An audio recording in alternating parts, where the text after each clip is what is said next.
Okay, right. Okay. Assalamualaikum. All right. This webinar has been transcribed, summarized. Okay, right. Well, assalamualaikum and good afternoon to everyone. I hope you can hear me clearly. I am Kamarul Imran Musa, Professor in Epidemiology and Statistics, as well as the President for the Malaysian Associations of Epidemiology, MAE. I am from the School of Medical Sciences, Universiti Sains, Malaysia. We are very fortunate here because we have three excellent people who are going to talk to us. So we have first Associate Professor Prof. Birgit Lynch, who is going to introduce International Epidemiological Associations. And then after that, Associate Professor Bomi Park will talk on early career epidemiologists. I will not introduce yourself, Bridget and Bomi. You introduce yourself in your session, all right? Will that okay with you? All right, excellent. So again, I am very happy to see everybody here. We are having a webinar entitled Colorectal Cancer in the Era of Precision Public Health. I think this is a very relevant and important topic. And again, I am very delighted that we have with us Associate Prof. Birgit Lynch as well as Associate Professor Bomi Park. So both are representative from International Epidemiological Associations. And I think we are actually, on behalf of the Malaysian Associations of Epidemiology, we are very, very what we call happy that at the end, or we are able to engage with IEA. I think IEA is a very, very important association dealing with epidemiology, and I think being part of IEA is really a tremendous opportunity for us to work with IEA. And IEA has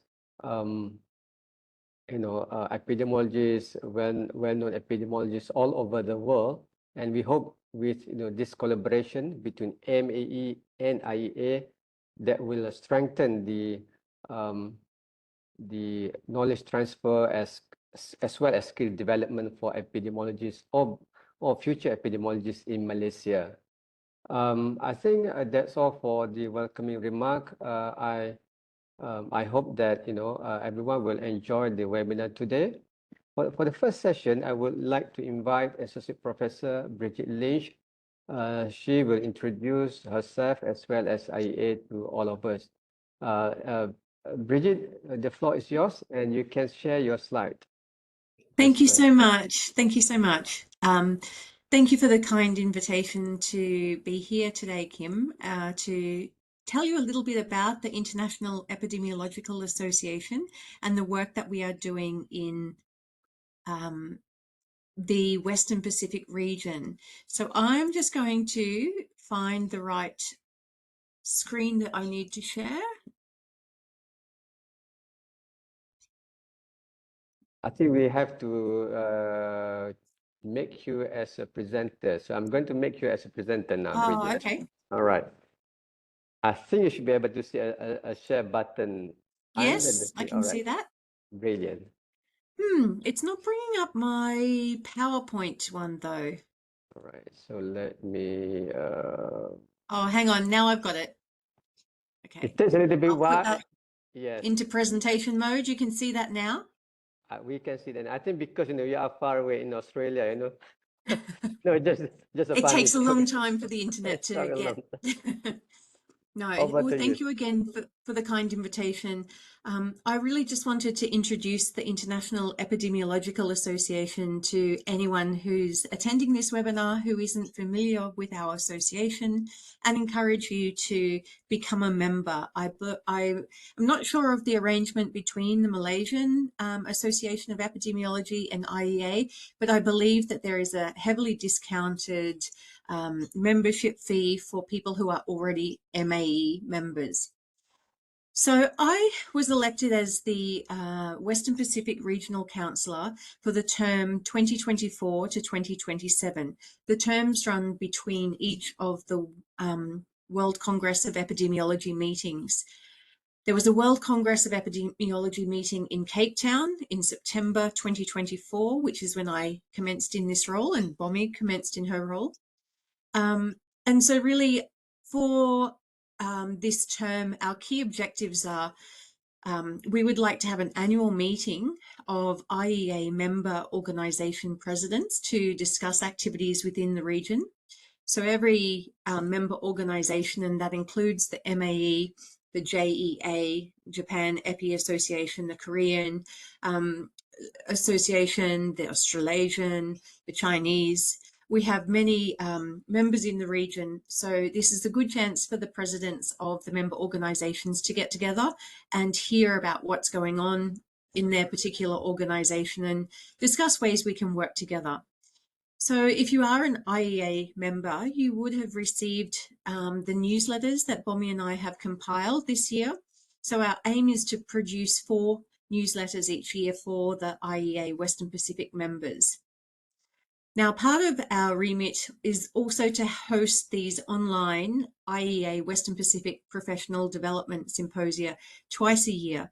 So the Chinese Epi Association held an online symposium about the new definition of clinical obesity. So that was led by Professor Ann Pan, and that was held earlier in the year. And so now we're delighted that the MAE has their turn to host this symposium, and we're really looking forward to hearing about precision medicine and colorectal cancer. And I think this idea came around when presidents first met during the pandemic, and it was suddenly very apparent to us that all of the conferences and workshops that we may have attended in person pre-pandemic were now being held online, but they were held at usually terrible times for people in the Western Pacific. So there was lots of great conferences and webinars being held at 2 or 3 a.m. in our time, because most of those events were organized to suit the Americas and Europe. So we're organizing our own so that everyone in our region can attend. We are also ensuring that we support member organisations who are holding their scientific meetings. So early next year, there will be a joint Japan Epidemiological Association IEA Western Pacific Conference. This will be held in Nagasaki in Japan in late January. It's not too late to register if you're interested in attending. Abstracts have closed, but it's a very interesting program. It is an international conference, so the conference language is predominantly English. To support this conference, the IEA Western Pacific offered travel bursaries, which really focused and prioritised giving these bursaries to IEA members who were early career researchers and from low and middle income countries. They were open to everyone, but we tried to prioritise if there was, a tie between people. So we received 27 applicants, but we only had 5 bursaries to provide. So I think this speaks very highly of the idea that IEA members value the opportunity to apply for things like grants and travel bursaries. And so it is my plan that we will continue to try and support conferences held in our region so that IEA members can attend the conferences of other member organisations. So if you do happen to be attending the joint JEA-IEA Western Pacific Conference, just a note that there will be an IEA Western Pacific meeting in person on the first evening, the 28th of January, between 5:30 and 6 p.m. in room 102. The meeting may run a little bit longer, but we're conscious that there's an early career epidemiology meeting at 6 o'clock. So some of our members may need to leave to switch rooms at 6. But that was all from me today. Thank you so much for your time, and I will hand over to Bommy now. Thank you. Hi everyone. Thank you so much for having me today. My name is Bumi Park, and I'm the early career epidemiologist representative for the IEA Western Pacific region. And it's really nice to be here with all of you today. First, I want to thank the Malaysian Association of Epidemiology for putting together this great webinar. As many of you know, being an early career epidemiologist can be pretty challenging. We're trying to learn new methods, write papers, apply for grants, find job positions, and still manage everything else in our lives. And depending on which country we are in, the kinds of opportunities available can differ a lot. And that's why I think it's important that early career epidemiologists have access to good support and learning opportunities across the region. And Professor Bridget Range and I have been gathering updates from epidemiological societies across the Western Pacific region and turning them into the IEA WP newsletter. Whenever we came across something that could be helpful for early career researchers, like training opportunities or conferences, we tried to highlight it so people wouldn't miss it. So if you or your organizations are planning seminars, workshops, or events that could benefit early career epidemiologists, please feel free to share them with us. Bridget and I will be more than happy to spread the word through our newsletter so more young researchers around the region can join. And actually, today's webinar itself is a perfect example, I think, of the kind of opportunity that can be incredibly valuable for early career researchers. Also, in our next newsletter, we are planning to share a link for a short online survey to capture what kind of support or activities early career epidemiologists would find most helpful, whether it can be seminars, mentoring from senior researchers, writing workshop, or funding workshop, or anything else people think would help. When the next newsletter comes out, I'd really appreciate your support. If you are an early career researcher, I hope you will take a moment to complete the survey. And if you are not an early career researcher, it would be great if you could share the survey with early career colleagues or students around you. And that's all I wanted to share today. Thank you again for preparing such a great webinar today, and thank you for your attention. Thank you very much, Bridget, and thank you very much, Bomi. I think definitely with the opportunities that IEA and expertise that IEA has, I think that will definitely help our MAE as well. MAE is rather a new association. We were established, I think, in 2021. So it's still rather a new association, and it is the only epidemiological associations in Malaysia.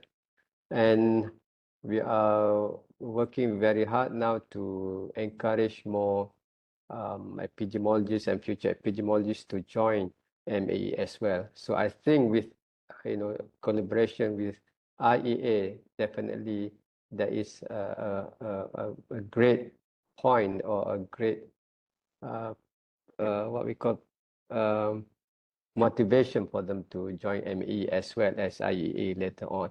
And thank you, Bomi, for your presentation. I think that being an early career epidemiologist has their own challenges, right? So I think you were rightly mentioned, you were rightly describing the hassle, the challenges that they are having, and how IEA can help them and how to navigate their future career in epidemiology. I think that is very, very important, and I hope early career epidemiologists in MEE will take this opportunity and to learn more and to get guidance from IEA. So thanks again, Bridget, and thanks again, Bomi, for coming here. You are free to stay with us, but if you have other engagements, I can understand that. I think it's 4 p.m. in Australia, I think, if I'm not mistaken, right, Bridget? It's just after 5 p.m. So I may have to duck. I am very interested to hear this presentation, but I do have children at home and I will have to feed them at some point. So I might run in and out. So excuse Don't me worry. if you don't see me. Don't worry. And we do record this session so we can, later on share the presentation to other people who might not be able to attend to this presentation or to this webinar. Oh, that's wonderful. And please send the link to the recording to Bomi and myself so we can put that in the next newsletter. So anyone who's missed the presentation will be able to go and watch it.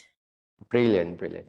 So yeah, I think without further ado, I would like to introduce Professor Azmawati Muhammad Nawi, public health medicine specialist and epidemiologist, medical epidemiologist from the National University of Malaysia or Universiti Kebangsaan Malaysia.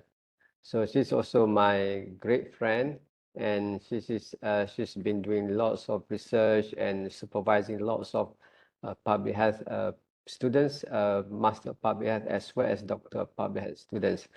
And I think this is a great opportunity to listen to what she's doing. I think this is part of her project as well, colorectal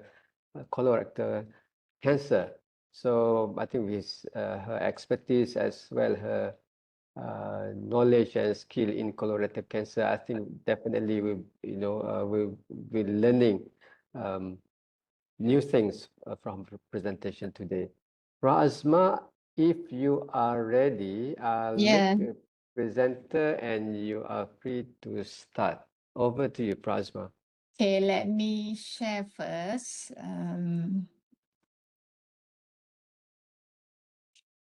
Can you see my slide? Yes, we can see your slide. The full screen, right? Okay. Yes, we can see the full screen now. Okay. It's a nice slide. It's a nice slide, by the way. It's nice slides, by the way. Okay. Carry on. Okay. Thank you, Professor Kim, my a good friend, and as well as the president of Malaysia Epidemiology Associations. Just to introduce myself, beside Prof. Kim already introduced, I'm is actually the previous secretary for the Malaysia Associations, Epidemiology Associations, and well done, Bridget and sorry, so what I forgot the other names that you are introducing about the International Epidemiology Association, and I'm excited. Actually, hope that one day we can meet during the meeting as well as the conference. So let me zoom into my topic. I'm a professor of non-communicable disease in my university, Universiti Kebangsaan Malaysia, National University of Malaysia.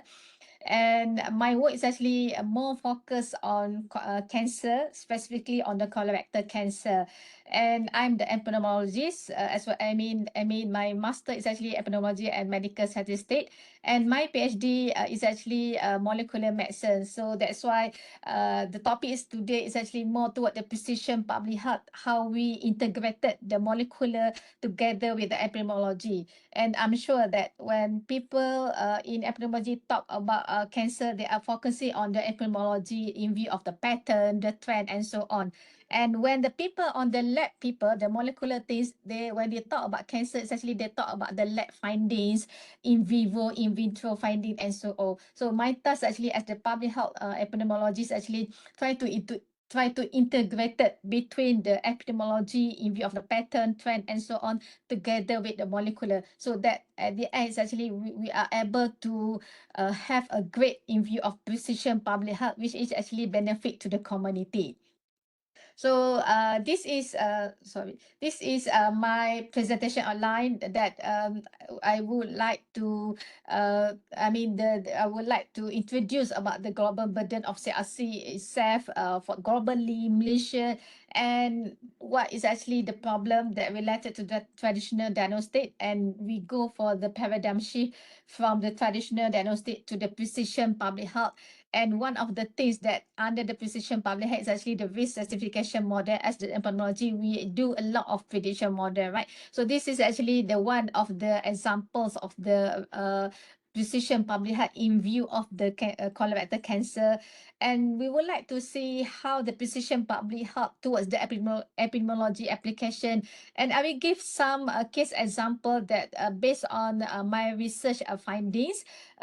Some of that is actually already done. Some of that is actually in the middle of the research finding and so on. And of course, the last presentation is actually more towards the challenges and future direction in view of precision public health. So let's see about the colorectal cancer.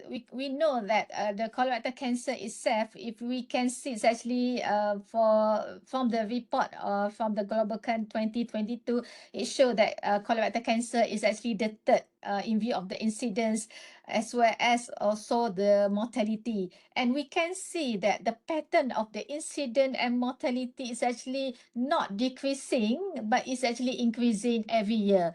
And why this is happened? Because of the most of the time because of the lifestyle, and most of the lifestyle is actually related to people who have a very unhealthy behavior in view of increase of unhealthy food and not doing some physical activity and a lot of things that related to the unhealthy behavior. And most of the colorectal cancer is actually has been proven is actually related to the food. And one of the reason, and it show already that by IELTS, that it show that one of the reasons that related to the incident of colorectal cancer is actually because of our food, especially on the red meat intake, especially the frozen meat and so on. And this is actually our style, that we are very easy, we are very busy with our working days. So everything that we want to take is actually very easy, fast food and so on. And because of this, actually, that's the reason that the incidence of colorectal cancer is actually increasing every year. And why the mortality also high, even though we have a screening, but the screening is actually quite invasive. And most of the cases actually presented at the late stage. Why at the late stage? Because this cancer is actually asymptomatic. When the people got the symptoms, actually they are at the stage of stage 3 or 4. So that's why when they come at the late stage, the mortality was high. And this is the reason that we can see globally that happen in the world. And we can see that the pattern of the incidents actually, even though if looking into the Malaysia, is actually quite heavy, because the color is actually within the 70 to 26. But you can see all over the world that there are some area, including Aussie also, is actually one of the have high burden of the CRC. And in view of the mortality also, Malaysia is also have high in view of the mortality that related to CRC. So we must do something, because we know that we have the screening, but even though the screening not really good, but it still have a screening. So we must do something to reduce the incident as well as to reduce the mortality. So that's why if we can see in view in the area of region, we can see that there are some patterns of the high incident and the mortality was high. And Repro is actually one of the region that have in view of high incidence as well as high mortality. So it's good that by having this webinar, it's actually we are able to share what are the best that for us to do in view of to reduce the global burden of CRC, especially in the Western Pacific region. So that is actually we know what are the risk factor. We already know about the risk factor. We know that the unhealthy behavior is actually the one contributing to the high incidence. and the behavior is actually getting late for the screening. It actually leads to the high mortality. We know about that one. Many research has been done, has been proven this behavior, but it's not easy for us to manage the behavior of the human, because it actually depends on the individual. So we must do some things, and our target is actually not individual but towards the population. It's actually, that is actually our aim as ethnologists. The population, the community is actually our main interest, and we must thinking further for us to reduce the incident and mortality. And looking into Malaysia itself, just now globally, in Malaysia, the colorectal cancer is the second highest incident after the breast cancer. So that's why it's actually Malaysia also, from the National Registry of Cancer itself, more proactive towards this colorectal cancer. And last time we do not have a screening, but nowadays we have a screening which is a free, the IFOBT in our government clinic as well as the private clinic. But for the government, it's actually free. But even though it's free, but people still not coming for taking for do this colorectal screening. And why? Because of many things. Sometimes it's actually involved of the social culture, what they do, what their belief and so on. It's actually a lot of things that contribute to the high incidence of colorectal cancer, especially in Malaysia, since in Malaysia we have multi-ethnic, Malay, Chinese, and Indian. And colorectal cancer is actually, the incidence was highest among the Chinese, followed by Malay. But when we are looking into the mortality, it was higher mortality among the Malay compared to the Chinese, even though the Chinese have higher incidence because of their behavior that in relation to the food.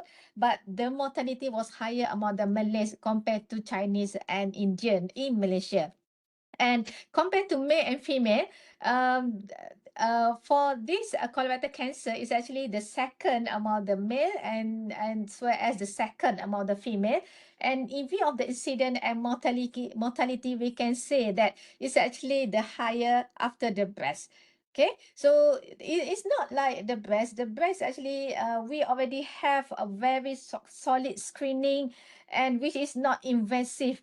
And most of the time, we encourage women to go for a screening, and many NGO involved with this breast in view of prevention, screening, and so on. And the breast itself, when people already know that they have this breast cancer, the treatment is so good, and the survival also good. But the colorectal cancer, since the screening is not so it's actually, the uptake is not so high, it's very low, it's less than 6%. Many research has been mentioned in previous study that colorectal cancer in Malaysia is actually, the uptake is very low, and most of the cases coming at the late stage. That's why is that most of the people when coming at the late stage, is very difficult for the management in view of the secondary and tertiary prevention. So this is actually, we can see the scenario in Malaysia.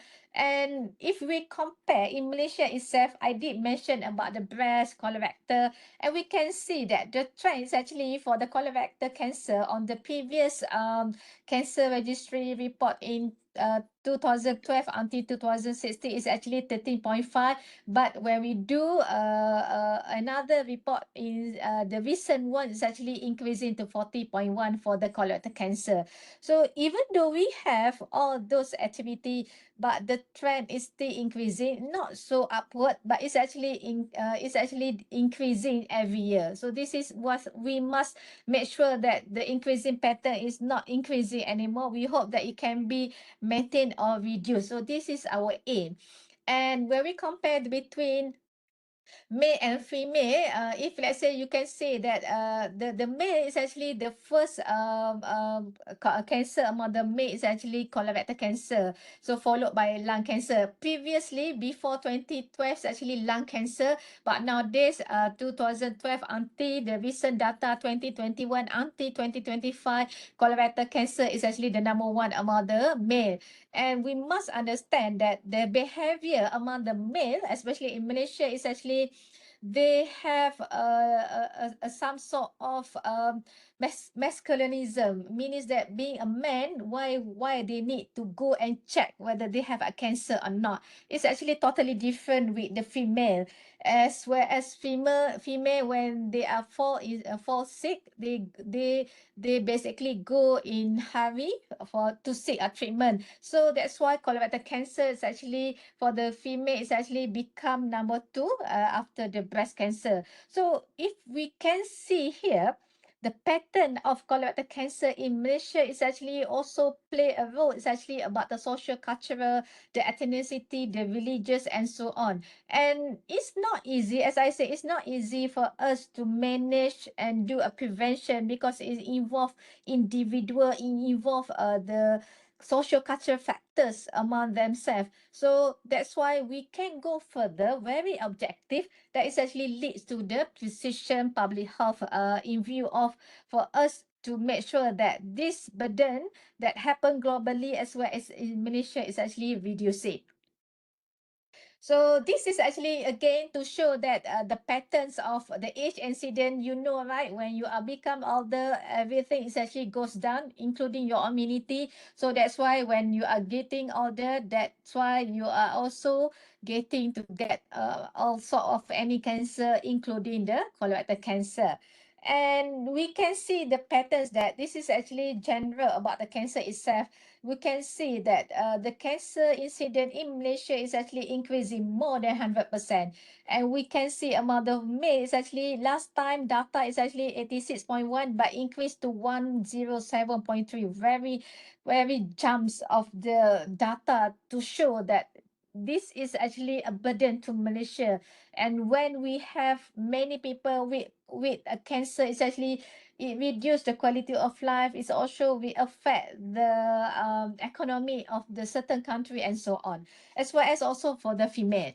And looking into this pattern, we can see that the older you are more prone to get the colorectal cancer. And this pattern is actually we can see for the male as well as for the female. And I did mention that most of the case that happen in our country is actually they are presented at the late stage 3 and stage 4. And if you are looking into the male data, it's basically most of the case actually coming at the stage 4. So you can imagine, right, at the stage 4, of course, the mortality will be high, because at that time it's not easy for us to manage and give a treatment, chemotherapy, surgery, and so on. It's just a palliative only. So that's why the mortality was high. As well as also, if you can see that among the women also, the stage 4 is actually also, as together with the stage 3, is actually the highest burden for us. So that's why we are still promoting for the people, especially people who are more than 50 years old, to go for a screening.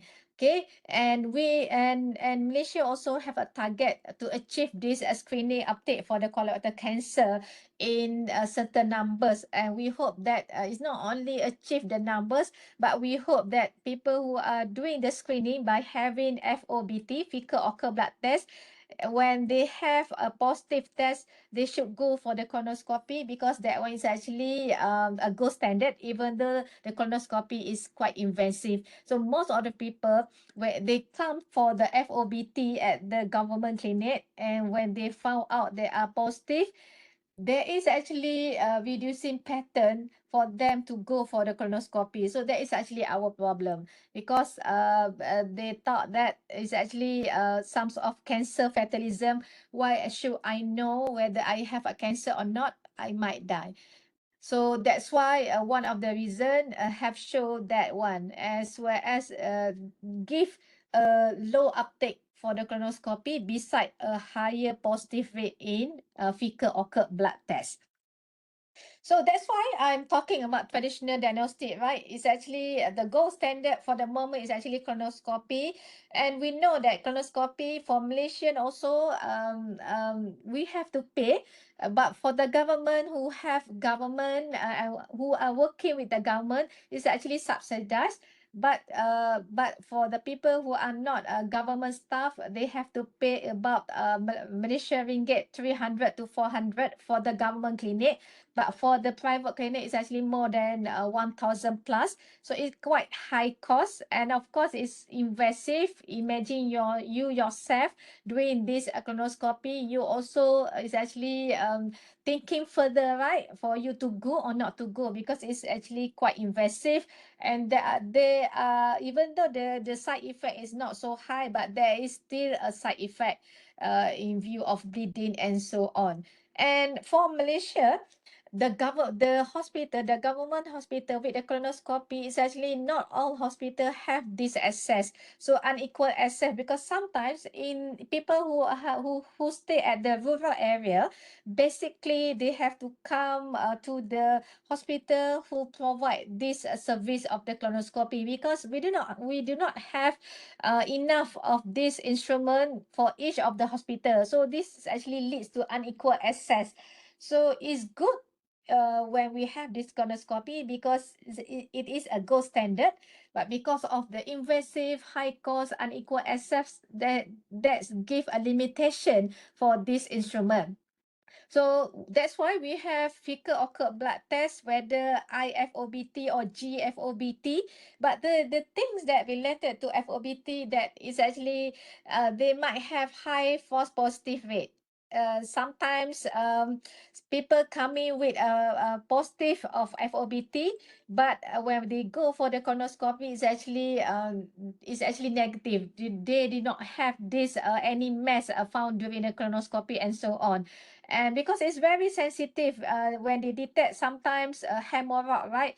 Hemorrhoid, people who have hemorrhoid, is actually they have a blood stain inside their feces, right? So when people go for the FOBT, it's actually they will turn the result as a positive rate, but it's actually false positive rate. It's very high false positive rate. And when we are talking about FOBT, actually play a role with feces, right? The stool. So the patient needs to collect their stool, and this actually unpleasant nature for them. Even if we ask ourselves also, sometimes we also feel unpleasant, right? So just consider what actually a patient thinking of. So basically this FOBT, because the patient need to play with their stool, and they need to collect their stool and send to the hospital. So it gives a pleasant nature, unpleasant for them to actually make it themselves actually fed up to collect their stool sample. And that's why it's actually at the end, even though they already taken the stool container from the clinic, but they just come back at home, but did not send back because of the unpleasant nature. Sometimes they feel fed up to collect their feces, their own feces sample. So that's why, because of this limitation, this investigation is good enough, right? Even though FOBT have high false positive rate, but many cases with a positive rate is actually a true positive of colorectal cancer. As well as the colonoscopy, when we found the mass, it's actually a true case, even though sometimes the people who are doing the colonoscopy sometimes might missing the mass because of the angle of the mass itself, actually on our colon vector is actually sometimes very difficult to go in that area. So even though they have a limitation, they still give a benefit for us, for the community. So with this limitation, we hope that we are able to do something that population-based precision prevention. Okay, so it's actually screening is actually part of the prevention on the secondary. Secondary prevention is actually for us to go for a screening. So our aim is actually to achieve and to aim the population to do a screening. And then that's why it leads to the population-based precision prevention. And this is a paradigm shift from the traditional one to the precision public health. We cannot deny the traditional methods. It's actually still the best, but we would like to improve and integrate. And that's why precision public health coming towards now. When we talk about precision public health, it's actually most of the time it's actually integrate the genomic or molecular together with behavior and environmental data. And this is the key point here. Okay, and as you know, right, the genomic or molecular coming from the patient is actually the best way because we measure objectively, not subjectively. Okay, behavior data is actually sometimes very subjective, especially when we ask about their diet, their physical activity is very subjective. Some patient may be lying. We don't know whether the information that given by the patient is correct or not. But when we have the genomic or molecular data, is actually a correct one because it's coming from the blood, from the feces, and so on. Even though, as well as the environmental data also, for example, we do measure the air pollution, water pollution, and of course, during the measurement, they already have very standardized instrument to measure this data. But of course, there is some bias because sometimes the climate change, we also don't know what will happen to the future and so on. So the integration of genomic, behavior, and environmental data is very important. It's not a solo one. Now we can say that nowadays what we can see is actually a solo one. Genomic molecular people doing their own research, behavior people like public health, epidemiology, social science is actually doing their own research, environmental data also doing their own research. So we need to integrate everything because we would like to focus towards the population, not individual anymore. And of course, during this precision public health is basically, we would like to focus on the predictions, prevention, and personalizations. So that's why that by having all those data, we are able to predict. Okay, it's not only predict by using the behavior data, but we try to predict by integrate the genomic as well as the environmental data also. And by having this prediction, essentially we are able to focus and personalize because we are able to have a risk stratification depends on individual data, and based on that we are able to personalize and we are able to focus on the predictions. And of course, last time, most of the time we are using the reactive model, but now it's actually we need to use the proactive health model. So the proactive health model means that by the integration and everything. Last time, for example, colorectal cancer also is like the heart disease, right? We have the well-known model, but we need to adjust accordingly because over the times, it's actually all those things might change, including the risk pattern, the molecular pattern, the environmental data pattern also. So every time we need to have a proactive health model, and the health model is actually not only able to is actually not only suitable for the current time, but we need to look and refine for every year because actually the model need to be changed according to this new scenario and so on. And of course, when we have this precision public health, it is actually enhanced early identification and tailored intervention because we already focus. We know already what their pattern, we know already their prediction. Therefore, we can do very early identification and tailored intervention. And it's not only that by having this one, it's actually is more cost effective because it's not, we do a screening to all patients, but it's very focused. So it's actually quite cost effective. And this is very good for us to tailor the intervention. And as well as, like I did mention, it's actually a solo research, right? But it's good that to have a cross-disciplinary collaboration among the clinician who handle the patient, who treat the patient, okay, the epidemiologist who's actually looking into the behavior, the environmental data, as well as the data scientist and policy maker. Sorry for the wrong spelling. It's actually also as the policy maker because why? The collaboration is very important. It's actually not only the solo research, but whatever research that we do is actually we are able to turn from research to the implicant towards the policy maker in view of the prevention and so on. It's not actually whatever that we do is actually stay in the computer file, but it's actually translated into the community, and we are able to improve in view of the patients, in view of prevention, treatment, and so on. And of course, with the current with SDG also, we know that NCDs actually leads to very high premature NCD mortality. So one of the aim of our is actually to reduce premature NCD mortality, and this is actually comes precision public health. We hope that one day we are able to have this this paradigm so that we are able to reduce the premature NCD mortality in the future. So one of the things that related to the precision public health is actually risk stratification model. So this is the one that I did mention. We need to combine with all the molecular data, with whether genetic variant, any molecular data with the lifestyle and environmental exposure. We know, right, when people have some people do not know whether they have very bad genetic or not, because do a genetic screen also is quite expensive.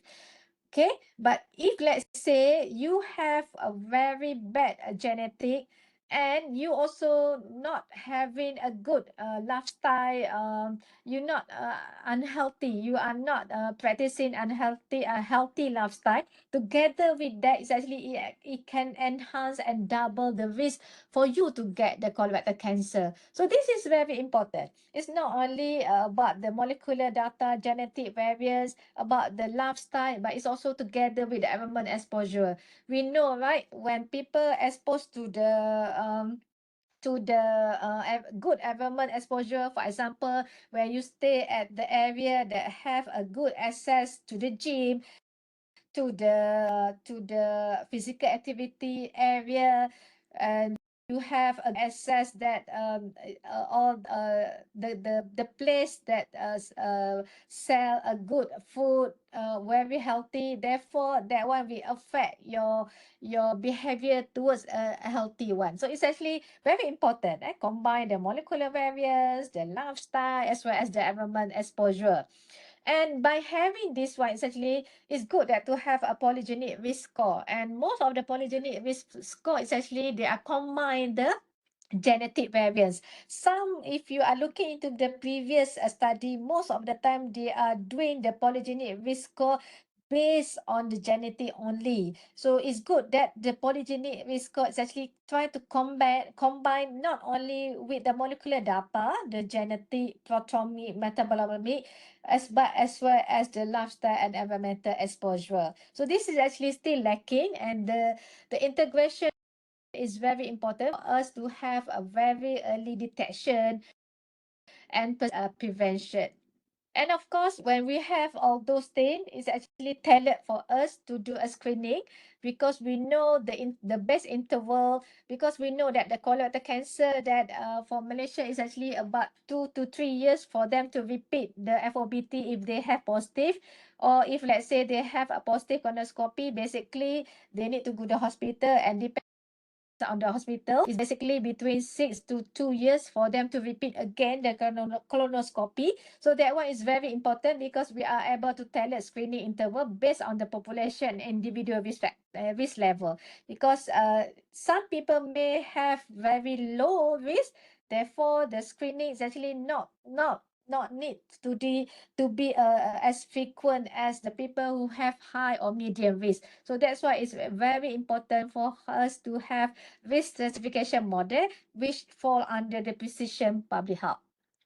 And of course, nowadays, the AI algorithm make it us very easy, because by having the pattern, the trend, the AI algorithm able to refine the prediction model as new data emerge, right? So when we have the algorithms, and we need to refine every year. Actually, depends, because sometimes data emerge a new risk factor, a new risk factor detected, so we need to add on the new data so we can refine again.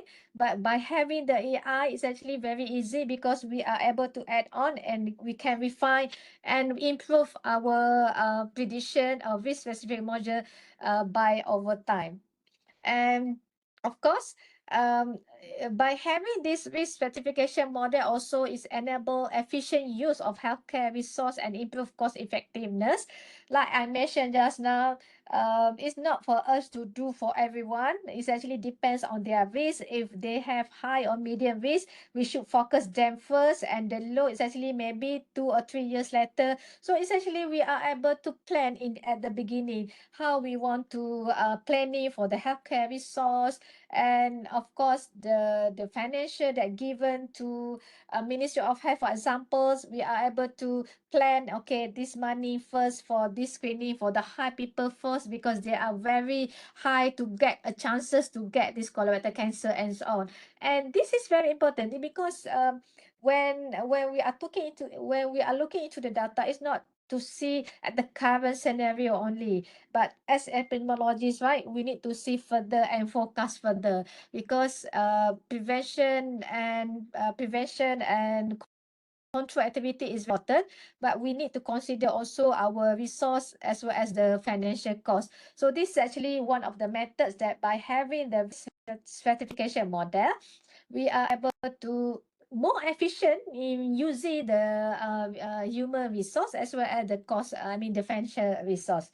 And of course, by having this risk stratification model, it's actually we are able to facilitate the so we know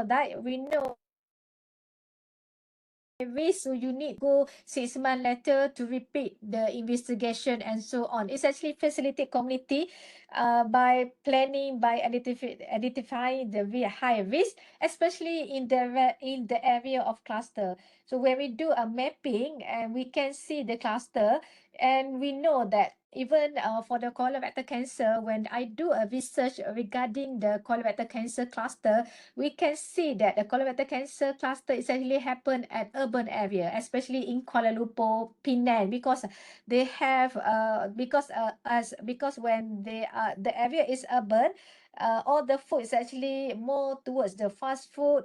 Even though we have all those facility on physical activity and so on, but this actually facilitate for us to we can see the pattern on certain area that have a cluster. So based on that cluster that have a high risk for the cluster for having the colorectal cancer, we are able to have a very specific on the area and planning, because we know that in this area we have to focus more, because we know, right, right, it's like cluster, right, it's actually COVID-19. It's actually because of the COVID-19 there is a cluster transmission happen at that area. It's also towards this colorectal cancer. The cluster is not because of the CRC, it's actually transmission, but because of the pattern of the exposure, especially on the lifestyle and environmental exposure, because they are exposed to the same environmental, they are exposed to the same lifestyle, because of whatever that environmental nearby themselves.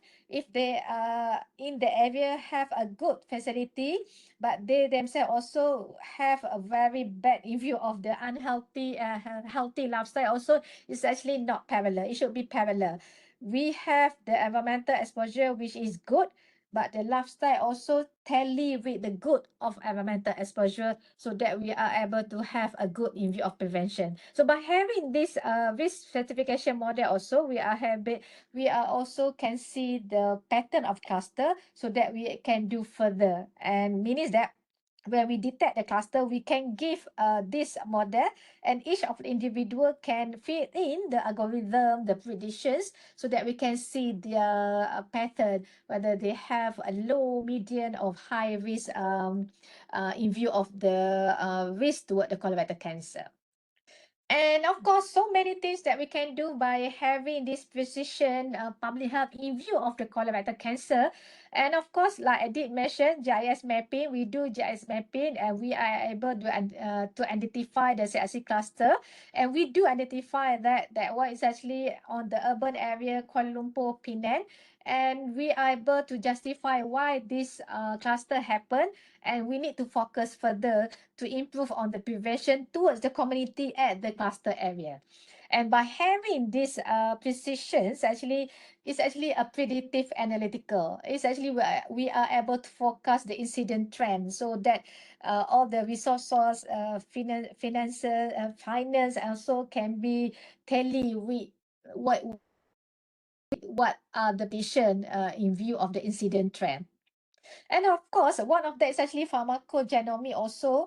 And even though this one is actually more towards the scientists as well as the clinicians on the treatment, but it's very important when we have this precision public health in view of the risk stratifications, we are able to personalize the treatment based on the molecular profile, because sometimes some individual with certain genetic variants, they are not suitable for the treatment, for the chemotherapy and so on.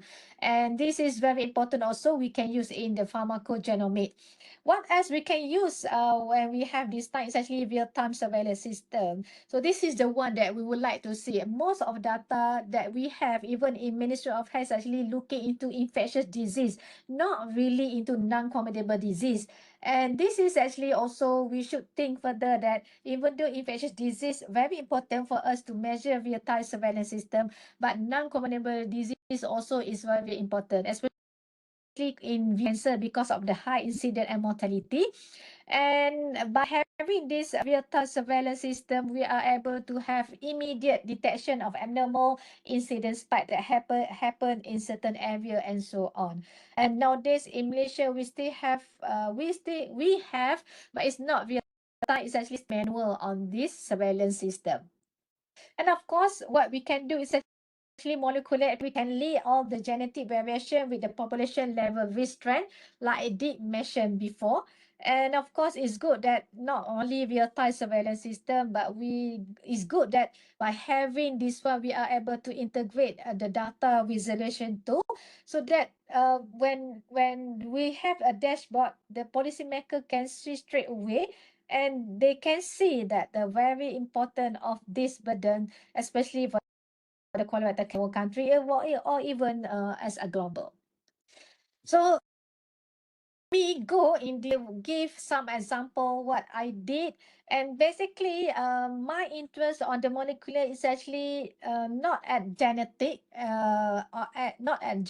or proteomic at the protein level, because at genetic and protein level is quite expensive for us to do the lab test. So my interest actually more towards the end product, at the metabolite, at the end product. So which is the investigation when we do this molecule is actually not so expensive. So one of my example is actually my first example on the trace element in colorectal cancer. So basically we have three groups. Non-colorectal cancer, symptomatic means that people already diagnosed with colorectal cancer. Asymptomatic colorectal cancer is actually, we have in UKM, we have UMBI who collect Malaysian that people who do not have CRC, but during the follow-up, they turn to be CRC, and one is actually asymptomatic colorectal cancer. So we have three groups. We do blood serum, and we trace elements. And these trace elements actually we do for the 25 trace elements. It's actually me, myself, and my teams actually we developed the methods for the trace element using the instrument SCP-MS, and we do the analysis. And of course, like I said, that we would like to have integration of the data. So we have the lifestyle factors. We also have the environmental factors from the patient records, as well as the questionnaire for the symptomatic CRC, because some of them is still alive, then we can ask them. And when we do among the CRC and non-CRC, basically out of 25 element, we found significant trace element. You can see here some high level like aluminium, but there are zinc and selenium is actually low among the CRC. And the end product, basically, the concept is actually it should be balanced. So when there is imbalance, so it leads to the risk for them getting a disease. And in this example, is colorectal cancer. So we do further looking into their pattern. So we can see that with the 25 trace element, we cannot see clearly the pattern of separation between CRC and non-CRC. But when we do with the 14 significant element, we can see that the better and clear cluster of CRC and non-CRC with the 14 significant trace element. And when we do again, we can see that there is a correlation between trace element were observed among CRC. Some of the trace element is actually one of them is actually heavy metal. So the correlation is actually happen more in colorectal cancer patient as compared to non-colorectal patient. And you know, right, the zinc and selenium is actually antioxidant, and we can see that in CRC patients, the pattern is actually not clustered together, but in non-CRC, of course, they are clustered together. So the cuprum, zinc, and selenium is antioxidant, but we can see that the pattern is totally imbalanced, separate in colorectal cancer as compared to non-colorectal cancer. And we go further, we found out that by having cobalt and zinc show the highest area under the curve, which can be a potential biomarker for the colorectal cancer. And we go further looking into that. I did mention that we also collect the lifestyle factors, for example, smoking, BMI, physical activity, the red male intake, white male intake, and so on. And we can say that together with the 14 significant trace element, is actually the interaction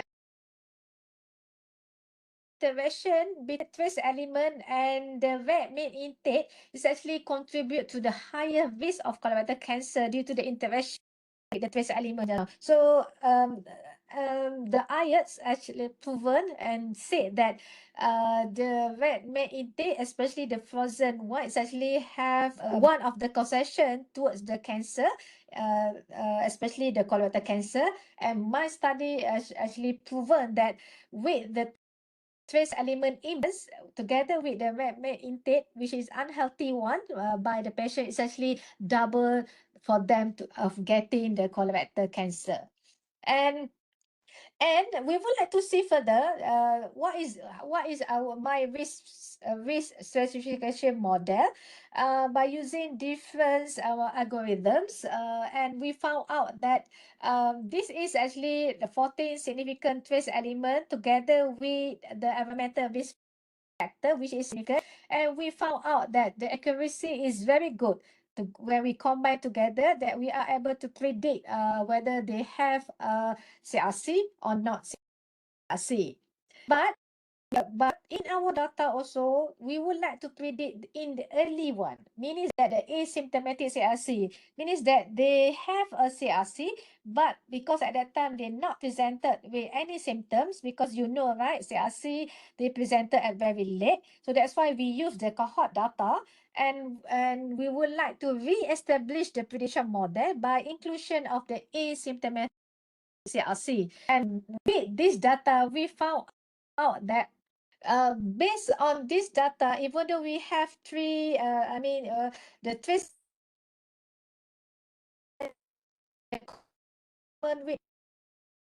out that when we combine the element with the environmental factor, this will give a best model. But totally wrong. The trace element itself give a best model, which is the accuracy is 100%.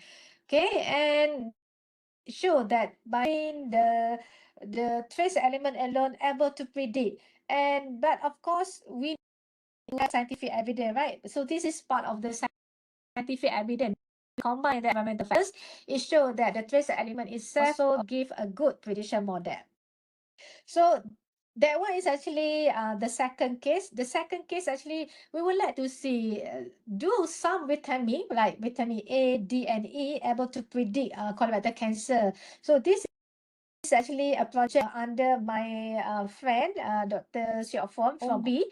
By using the same data also, but we are using analyze the vitamin A, D, and E. So they predict the colorectal cancer or not? And found out that certain level have a different criteria. So basically, retinol have a good in view separating of this data, but not really for the tocopherol and 25OH D3. And with this one also, we can see that the vitamin is not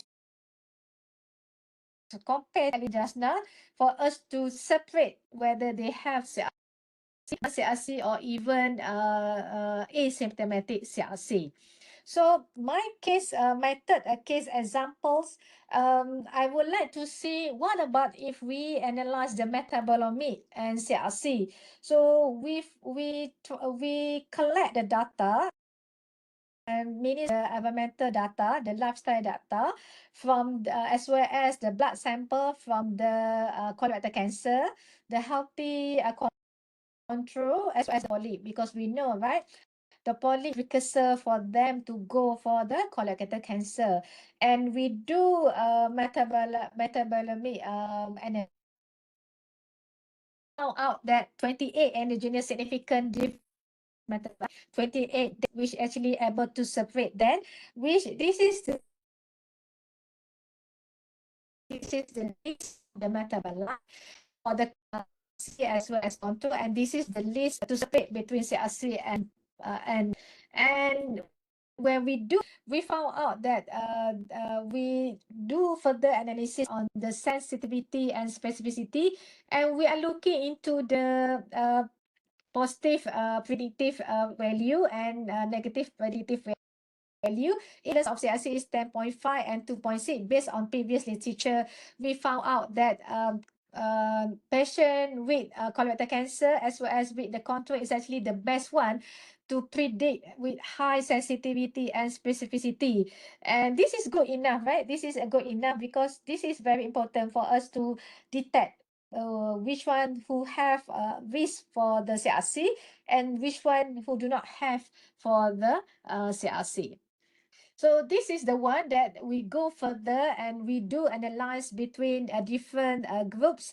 And for the polyp and control, we need the age for the predictions because this is actually the best data.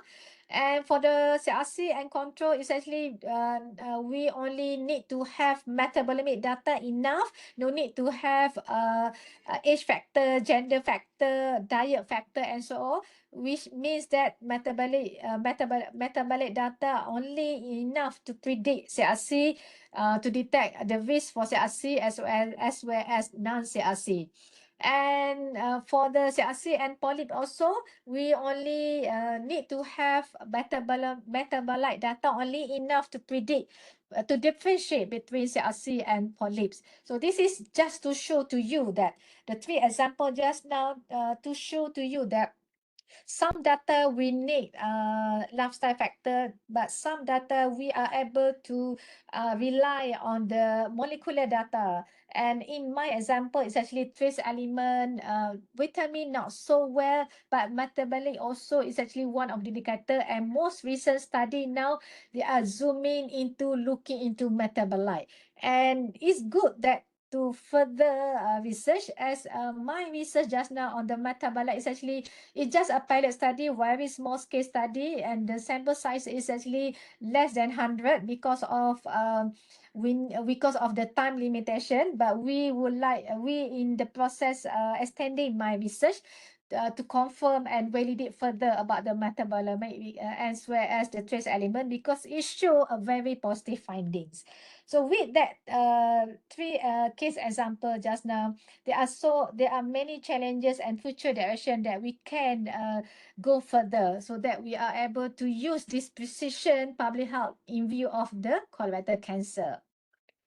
Okay, the first one, in view of the challenges that, like I said, that for example, the metabolic data just now, the metabolic data, they have their own data, many data, very thousand, more than million data, thousand data, and the lifestyle data is very simple data, but it's very difficult for us to integrate because of the complexity of the molecular data and its interpretation.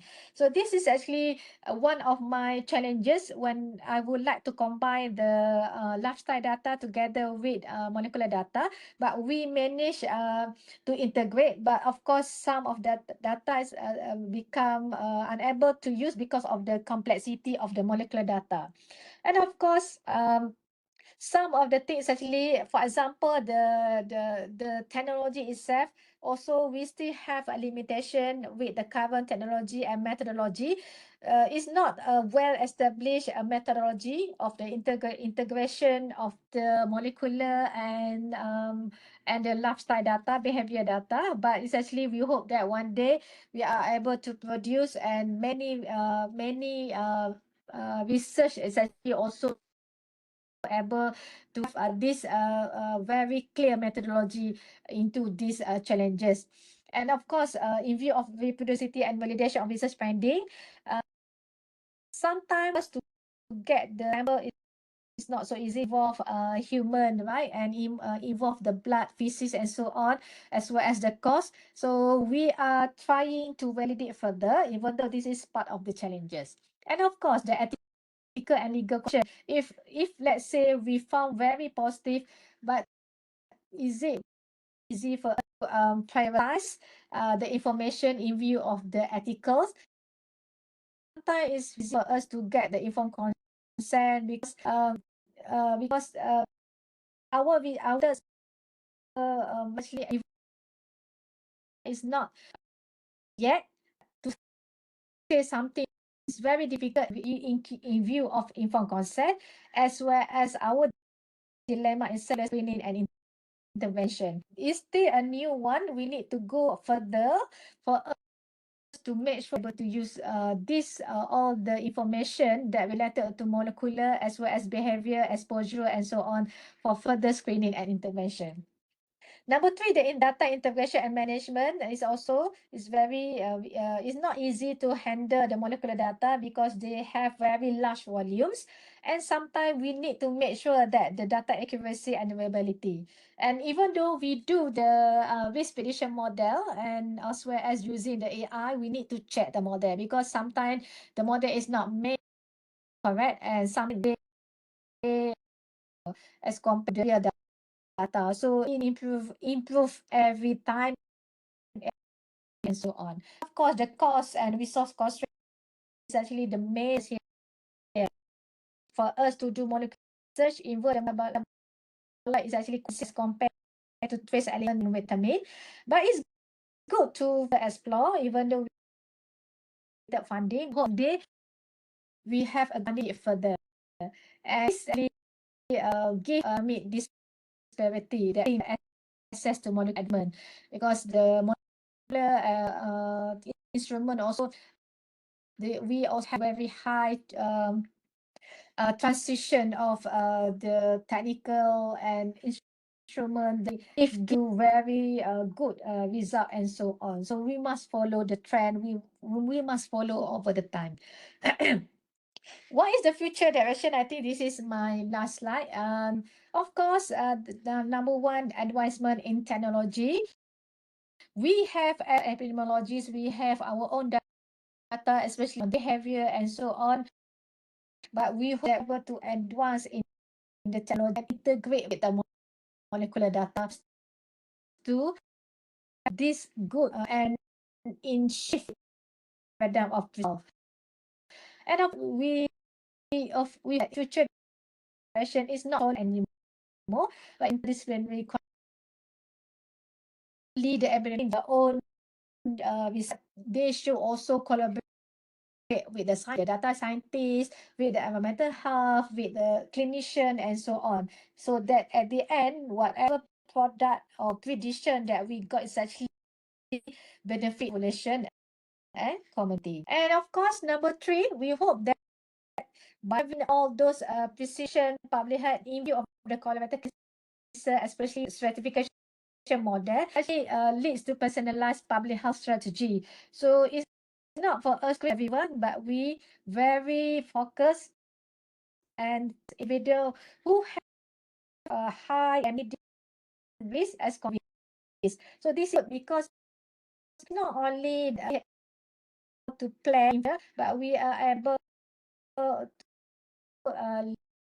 meet our work in view of the source as well as, of course, whatever that we do, especially the precision public health, the risk as the monitor and available. Like I said, develop a risk prediction model in view of the future because of the trend and evolution that happens over the time. And validate again. So at the end, it's actually the result is become very focused, and we are able to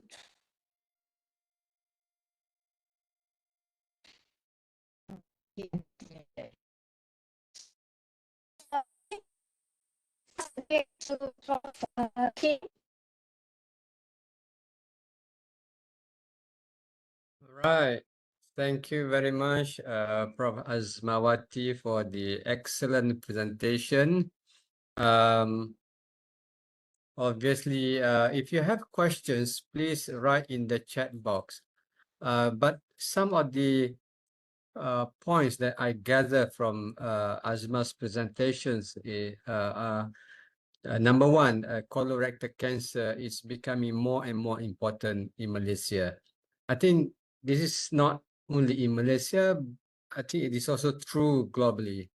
And very interesting to find that the issues of, you know, behavioral issues, for example, when men will seek treatment slower than women. I think that has been happening all over the world, right? Which is very interesting with men. Azma also talked about the screening of colorectal cancer, risk stratification, polygenic as well as risk group screening. I think that is very, very interesting. But of course, we need to have money for that. I think that is the, you know, very, very important, you know. And predictive analytics using GIS as well. Trace element, very interesting case study that you have shared with us, and some of the challenges and future direction, as well as, you know, the research needs, you know, transdisciplinary kind of research, you know, to make sure that, you know, it handles every angle of colorectal cancer. I'm not sure. I think Bridget, do you have questions? So, and do you have any comment with Prasmawati's presentation? Love to hear your comments about that. Yeah, thank you. That was a very interesting presentation. So thank you for providing that overview of how you're trying to integrate all these different risk factors into these risk prediction models and stratify screening methods. I'd like to hear your thoughts on potential environmental exposures that might be driving increases in colorectal cancer, particularly early onset colorectal cancer. So I think there's a great deal of interest in Australia at the moment about the role that micro and nanoplastics may play in this. Have you got any thoughts on that matter? Yes. That one is actually the current trends, right? Most of people talking about that one, and one of the things that related to colorectal cancer is actually environment factors. So not much study yet done in Malaysia regarding the one you asked, but I think that one also contribute to the risk because of the environmental is actually we are sharing. Everyone is actually sharing the same environmental exposure. So this is actually the one that we should focus. And this is actually coming to the precision public health because of the same environment exposure. that leads to the same risk, even though they have a different in view of the lifestyle and so on. So many studies should be done on regarding this issue, but I'm not done yet about that matters, Bridget.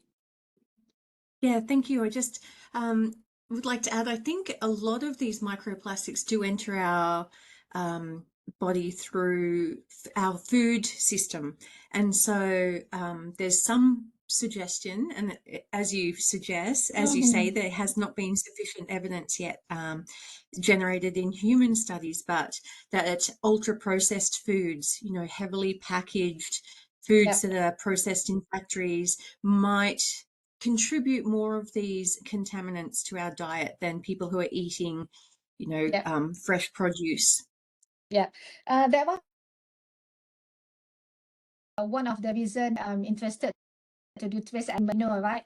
Trace elements actually goes toward the having truth, whether it's ultra processed food and so on. And my studies show that when people eating the meat, it's actually sometimes we import the meat, right? So from Malaysia, we import the meat, whether from Aussie or so on, and we import that the frozen is to make sure that the value is still in a good quality. So a lot of chemicals actually has been used to make sure on that. And my study has proven that chemicals actually make it the trace element imbalance, and that is actually leads to the risk for them of getting the colorectal cancer as compared to the control who do not have the imbalance of the trace element. That one is actually one of the case example that I can see. Many things that we can explain about this scenario, Bridget.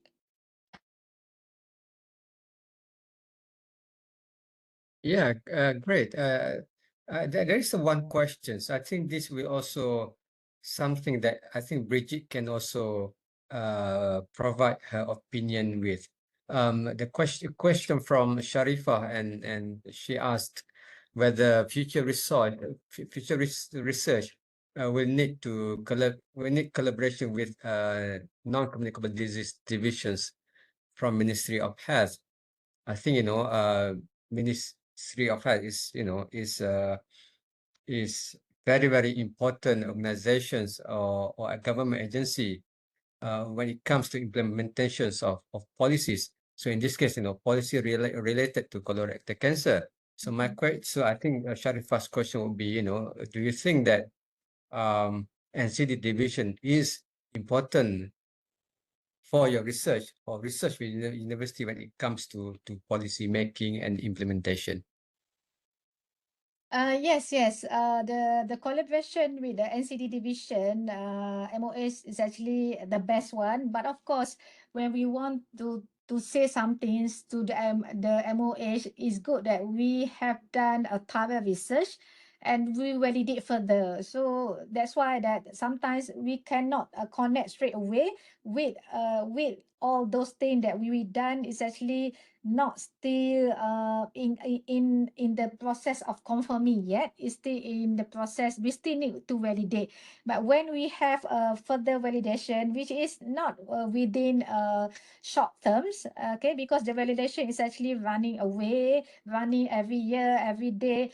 And with that solid result, I think we can go and see the MOH for the policy implication as actually like a policy paper and so on. So my view is actually we need to have a very good result, because with a good result, therefore the MOH, we agree to further implement Prof. K.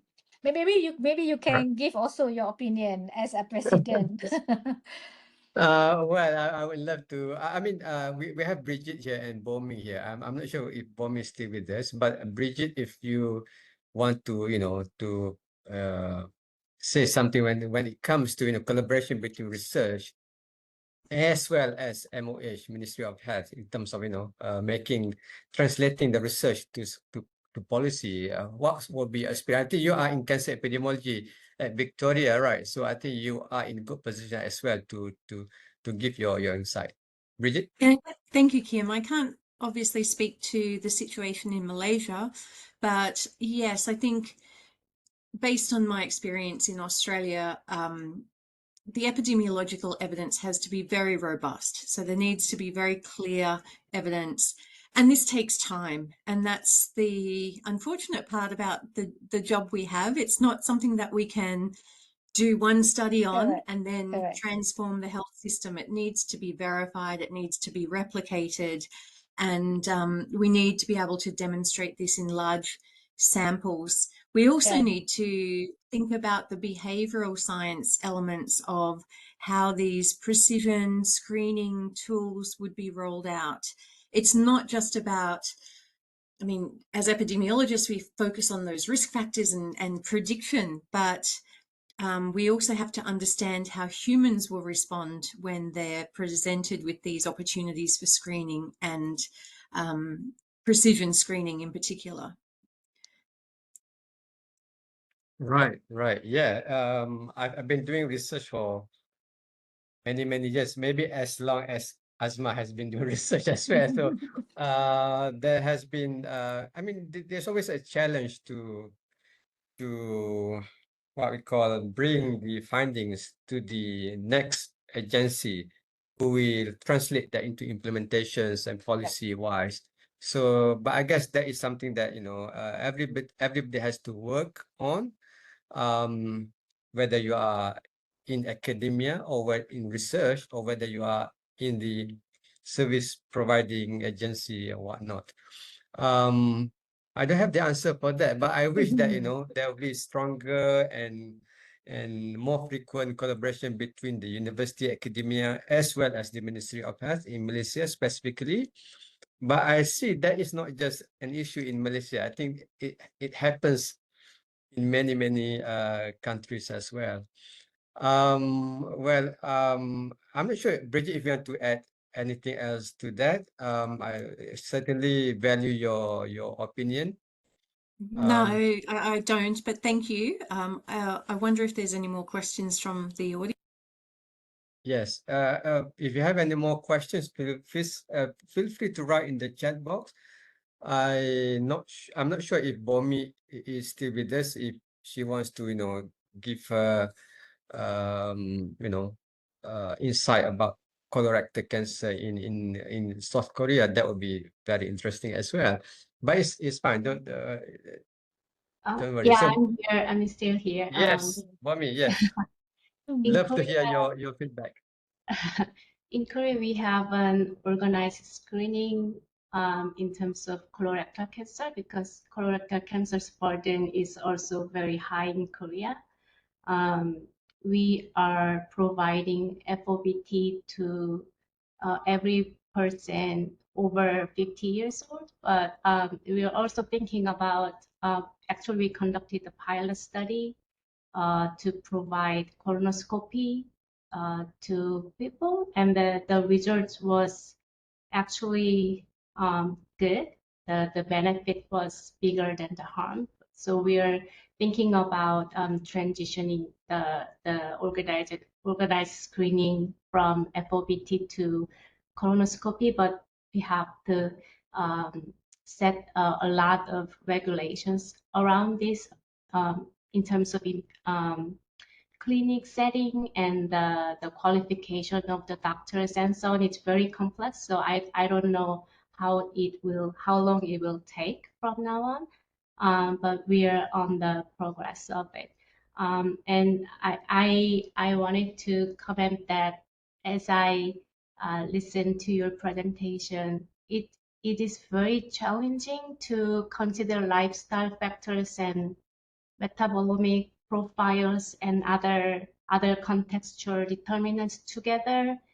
I'm not sure how we can do that in the robust epidemiological methods, and I want to learn more about that. Maybe we can study more afterwards. I'm very interested in it. Thank you very much for your good presentation.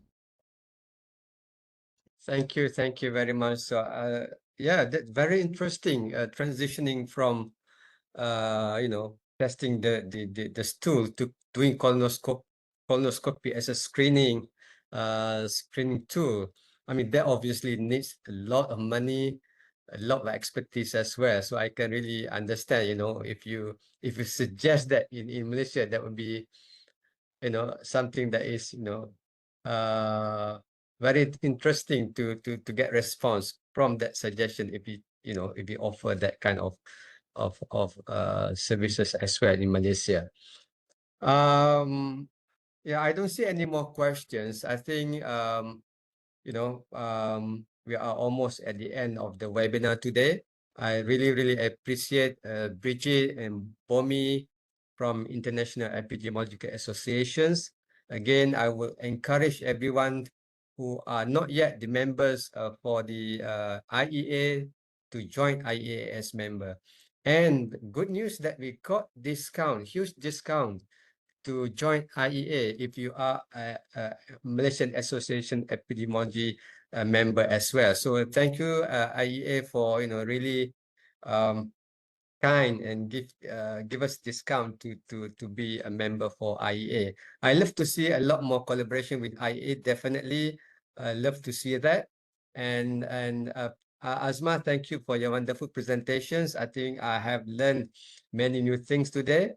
And I think not just that, I think it is perhaps a good stepping stone moving forward, you know, between, you know, Australia and South Korea and Malaysia to look at, you know, whether we can do something when it comes to colorectal cancer or other types of cancer in this region.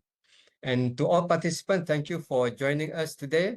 And I wish everyone a good day ahead and take care. Bye-bye. Assalamualaikum warahmatullah. Thank you. See ya. Thank you. Bye.